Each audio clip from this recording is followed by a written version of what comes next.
சரிண்ணா உங்கள யாராச்சும் கான்டாக்ட் பண்ணி யாராச்சும் பேசுனாங்களா? உடம்பு சரியில்ல அப்படின்னு சொல்லிட்டு அந்த YouTubeல உங்கள வச்சு இது பண்ணவங்க யாராச்சும்? இதுவரைக்கும் ஒருத்தரும் இல்லைங்க. ம். என்னன்னு கூட கேட்கலையா? எங்கடா இருக்க நாயேன்னு கூட கேட்கல போங்க.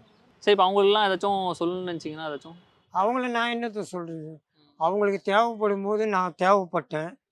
அப்போ யூஸ் பண்ணிக்கினாங்க. அப்போ அவங்களுக்கு பசி எடுத்தது. என்னை வச்சு. என்னை வச்சு அவங்க சாப்பிட்டாங்க. அவங்களுக்கு வயிறு ரொம்பி போச்சு. கைய கழுவிட்டாங்க. அவ்வளோதான். இல்ல நீங்க கேட்கலாம்ல, ஏன் இந்த முன்னாடி குடுத்தீங்க, இப்பலாம் ஏன் கூப்பிட மாட்றீங்க? எதுவும் இது மாரி எதுவுமே கேட்கலையா?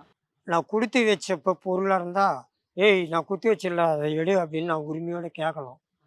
ஏன்னா இதுக்கு வேணும்னா, நீ தான் வேணும்னா, இவன் தான் வேணுன்றது கூப்பிடுறது தான் சினிமா. அதனால அவங்க மேல எனக்கு கோபம் கிடையாது. என்ன வாய்ப்பு குடுங்கன்னு தான் கேட்குறாங்க. யார்ட்டயும் பண உதவியோ, அந்த உதவியோ இதுவரைக்கும் நான் கேட்டதில்ல. யார் வீட்டுக்கு முன்னாடியும் போய் நின்னதில்ல.